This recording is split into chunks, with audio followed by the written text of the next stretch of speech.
Assalamualaikum warahmatullahi wabarakatuh. Bismillahirrahmanirrahim. Alhamdulillah wassalatu wassalamu ala sayyidina Rasulillah wa ala alihi wa sahbihi wa man walah wattaba'a huda thumma amma ba'd. Allahumma aftah alaina hikmataka wa anshur alaina min khazain rahmatika ya arhamar rahimin. Allahumma shrah lana sudurana wa yassir lana umurana wa hlul 'uqdatam min alsinatina yafqahu aqwalana.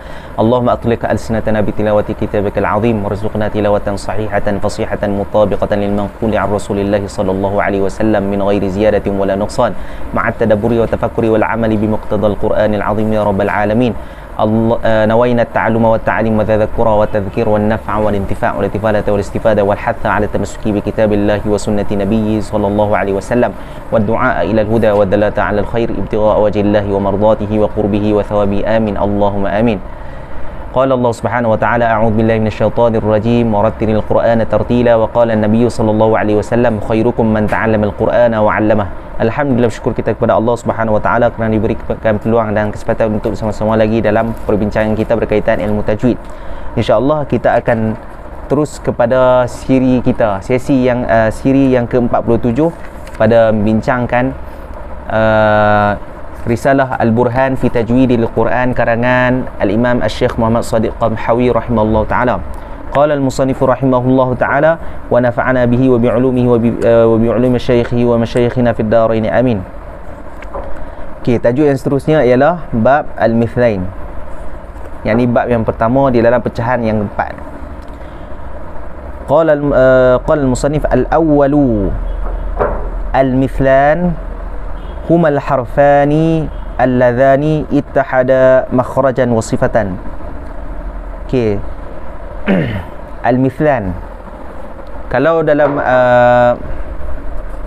buku tajwid Melayu dia sebut idgham mithlain, idgham mutamasilan. Sama aja sebenarnya, tapi dari segi ketepatan seperti mana yang disebutkan di dalam kitab-kitab Arab yang lebih tepat Okey. Tapi kalau kita guna mutafa'ila pun boleh juga sebenarnya. Okey, baik. Humal harfan, yakni dua huruf yang bertemu. Dua huruf yang bertemu, yang mana dua huruf ni dia bersatu, ittahada. Sebab jadi dia maksudnya nak masuk bila sebut ittahada ni maksudnya dia idgham lah. Idgham. Makhrajan ittahad, bukan. Maksud ittahada ni bukan maksud bergabung. Maksudnya ittahada ni maksudnya sama. Makhrajan wa sifatan, yang mana kedua-dua huruf ni sama dari segi makhraj dan sifatnya. Maksud makhraj yang sama, maksud dua huruf yang sama lah. Tapi dari segi ilmiah dia sebut macam ni lah. Tapi dari segi makna mudah, maksudnya ba bertemu dengan ba, sin bertemu dengan sin. Lebih kurang macam tu lah. Jadi dia sebut macam ni, kalba'ain, seperti ba bertemu dengan ba. Wadalain, seperti dal bertemu dengan dal. Nahwu idrib bi'asaka, idrib bi'asaka. Okey, ba yang pertama sukun, ba yang kedua berbaris. Okey, jadi yang ni mithlan ataupun mutamathilan. Wa qad dakhalu, sama juga, dal yang pertama sukun, dal yang kedua berbaris. Wa qad dakhalu. Okey, wa huwa thalathatu aqsam. Okey, seperti mana yang disebutkan tadi lah. Maksudnya setiap hukum-hukum ni di bawahnya ada dipecahkan lagi, iaitu terbahagi kepada tiga pecahan. Yang pertama, saghir, wa huwa ay yakuna al-harfu al-awwalu sakinan wa tsani mutaharrikan kal amthilati al-mutaqaddimah. Okey, dia kata saghir ini maksudnya mithlan saghir, iaitu adalah apa? Adalah huruf yang pertama sukun dan huruf yang kedua berbaris. Kal amthilati mutaqaddimah, seperti mana contoh yang disebutkan sebelum ni. Contoh itu idrib bi'asaka wa qad dakhalu. Itu contoh tu. Okey, wa hukmuhu, hukum membaca idgham mithlan saghir ni macam mana? Wujubul idghami li jami'il qurra.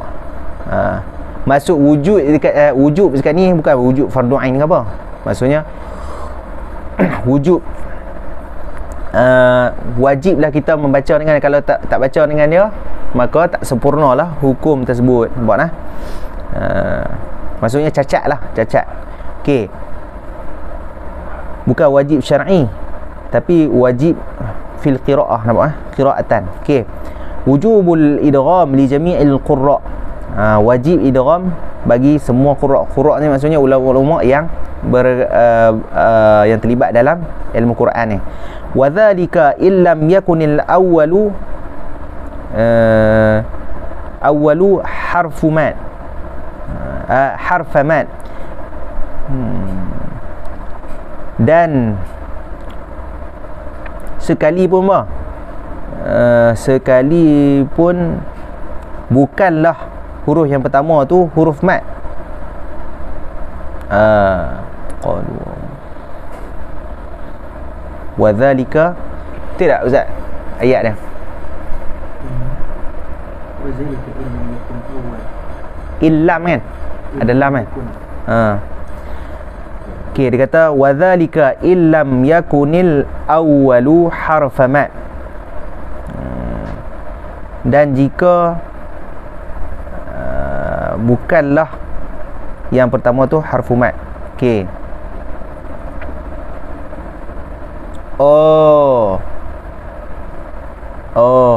Okey. Okey, faham. Ayat dia tak habis. Okey. Dia kata sini apa? Wujubul idghami li jami'il qurra, dan wajiblah idgham. Maksud idgham yang pertemuan tadilah, kan? Semua huruf.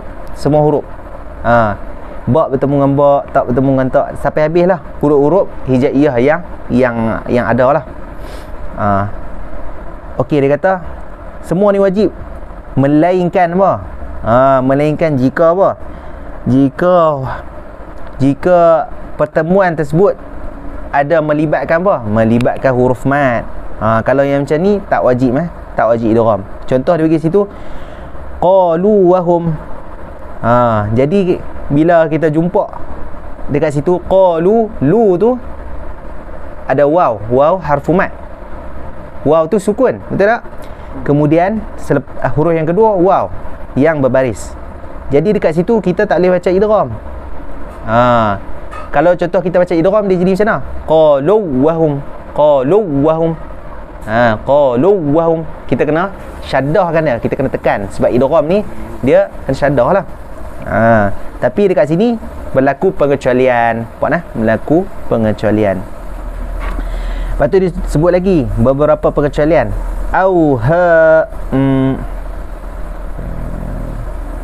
Illam yakunil ha sakt. Ataupun ha saktah. Ha saktah pun tak dibaca juga dengan idgham. Nahwa maliyah halaka. Ha saktah ni maksudnya ha tu sukun. Lepas tu kalau dalam Quran kita tengok ada tanda saktah di atasnya, maksudnya kita kena baca dengan saktah. Maliyah halaka. Okey. Wa illa wajabal izharu.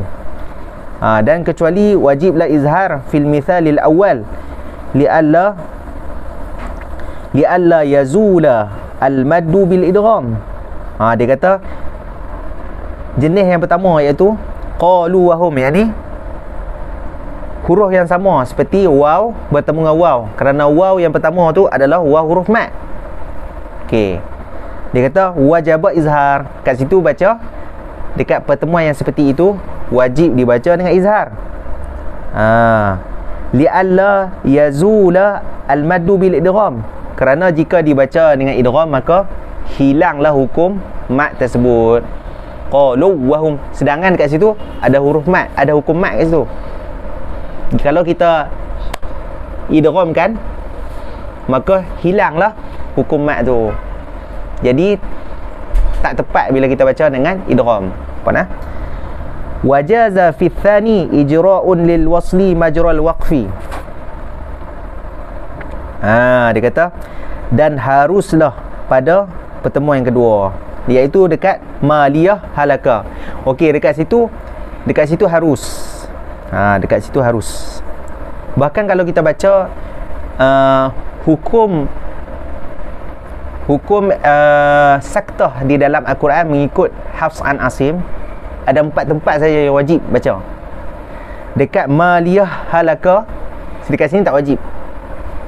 Apakah tempat yang wajib dibaca dengan saktah? Yang pertama dalam surah Yasin, kan, mim marqadina, kan. Lepas tu dalam surah Kahfi, macam mana?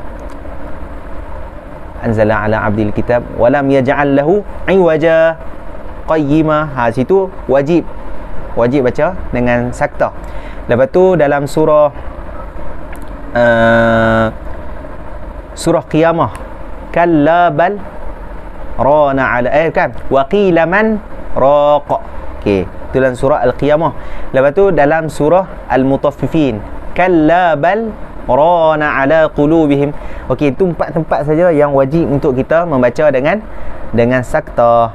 Tetapi tempat yang kelima iaitu maliyah, saya tak ingat ni, halaka anni sultaniyah. Surah apa tak ingat, wallahu kita tak ingat, saya tak ingat dekat sini. Okey, tempat ni tak diwajibkan baca saktah. Okey, jadi tempat ni disebutkan oleh musannif boleh harus untuk apa? Baca dengan idgham. Harus maksudnya tak wajib lah. Sebab apa? Dia ada wajah saktah dekat sini. Okey, nampaklah. Qala al-musannif wal kabiru. Okey, ni jenis yang kedua selepas kita sebut saghir. Saghir kita ulang sekali lagi. Maksudnya dalam pertemuan tu, huruf yang pertama sukun, huruf yang kedua berbaris. Itu panggil saghir. Jadi dekat tu mislan saghir, maksudnya huruf yang pertama sukun, huruf yang kedua berbaris, iaitu pertemuan dua huruf yang sama. Dua huruf yang sama. Wal kabir wa huwa an yakuna al harfani mutaharrikain.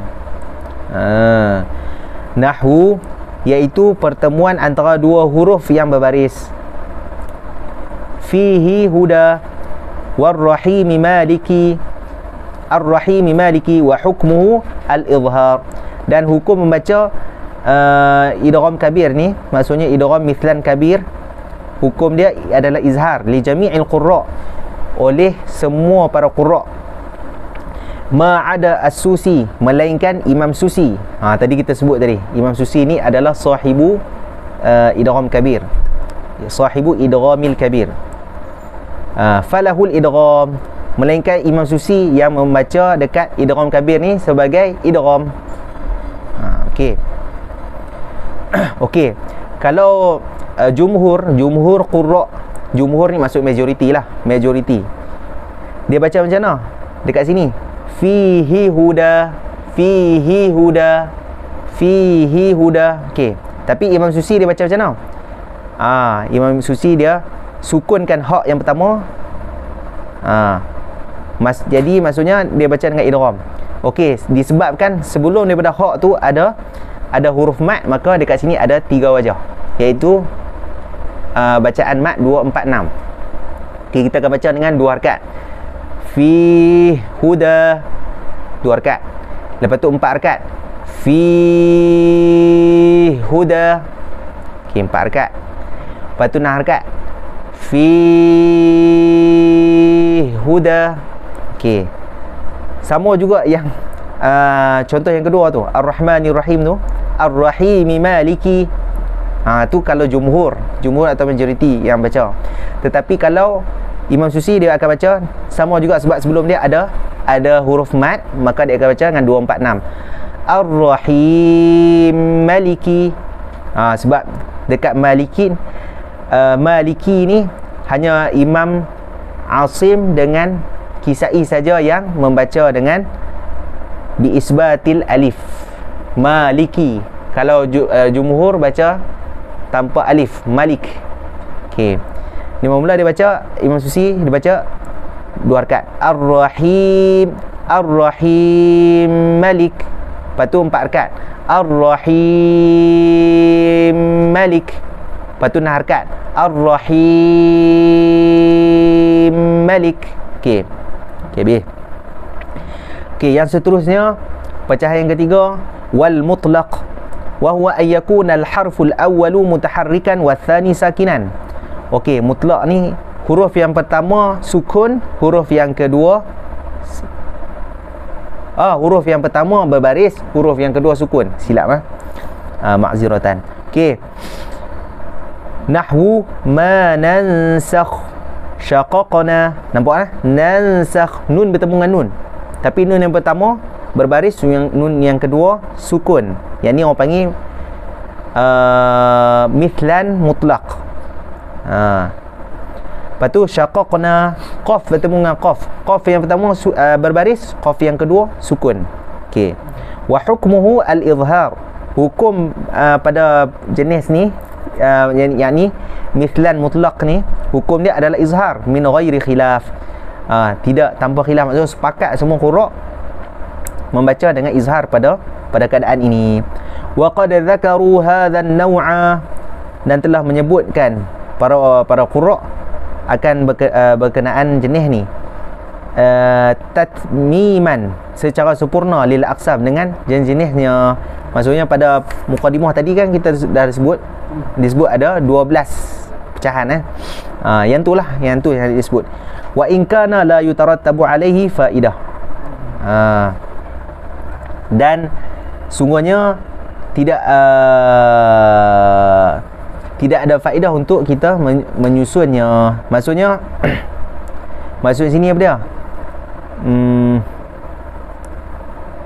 Maksudnya tak ada masalah lah kalau kita sebutkan benda ni sama ada secara tertib ataupun tidak tertib. Yang penting apa? Yang penting kita tahu yang mana boleh baca, yang mana tak boleh baca. Sebab dia bukan berkaitan dengan hukum. Maksudnya yang mana aula lu, yang mana apa terkemudian, tak. Bukan isu situ. Isu dia ialah apa? Yang mana kita boleh, yang mana dibaca dengan idgham, yang mana dibaca dengan izhar. Yang tu yang kita nak tahu. Nampak nah? Okey. Selesai siri yang ke-47. Wallahu subhanahu wa ta'ala a'la wa alam. Subhanakallahumma bihamdika asyhadu an la ilaha illa anta astaghfiruka wa atubu ilaik. Bismillahirrahmanirrahim. Wal 'asr innal insana lafi khusr illa alladhina amanu wa 'amilus solihat wa tawassaw bil haqq wa tawassaw bis sabr. Assalamualaikum warahmatullahi wabarakatuh.